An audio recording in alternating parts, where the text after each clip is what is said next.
It's a voice memo Caldwell resident Carlos Hernandez says he never expected what began as a simple conversation about approving a Facebook post ended what he describes as a serious leak inside his city. I'm our Caldwell neighborhood reporter Leslie Solis, and I sat down with Hernandez to hear why he believes this deserves the community's attention. Why is he sending this to me? That's how Carlos Hernandez says he initially reacted when he received a voice memo from Mayor-elect Eric Phillips. Got an interview with Channel 6. They asked me about the chief and whether I'm going to fire him. I'm making a public statement that I'm going to look at all the facts and make an informed decision. That means that I'm going to look at all the things and fire his ass anyways. I interviewed the mayor-elect the day after his successful election. In that interview, he told me he'd review all the facts before deciding to replace Police Chief Rex Ingram.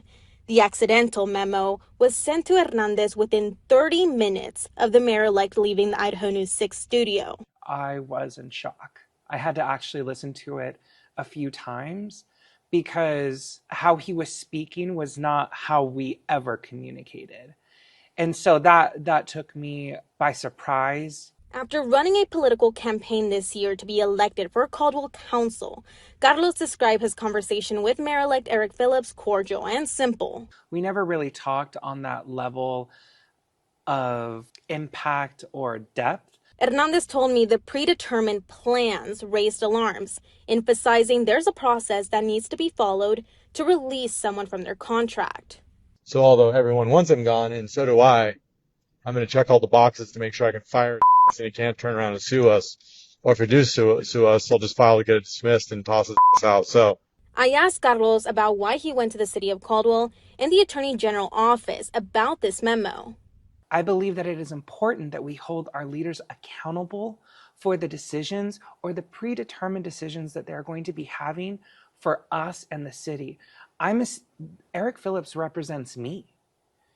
That's what it is. And I hold myself to a high standard of accountability and integrity, and I expect the same from those who are representing me. I did mention that, I don't know if he's going to be there when I take over because I don't get sworn in until January, and I've heard some rumors, but I have to make that informed decision. And that just means I've checked all the boxes so I can fire his ass and get rid of him and get rid of his crony. And that one honestly struck me very hard because who are those people? Who are these cronies that he's talking about? And why is he willing to let them go and just checking boxes?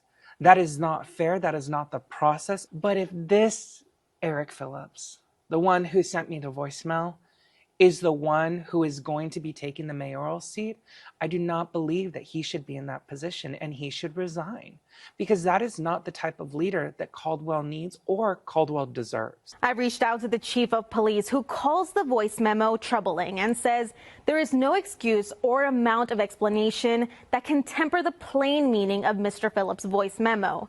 He goes on to say he will continue to lead the department and looks forward to working with the new mayor. Idaho News 6 has called Eric Phillips, emailed and texted him, and have not yet received a response. I'm our Caldwell neighborhood reporter Leslie Solis, Idaho News 6.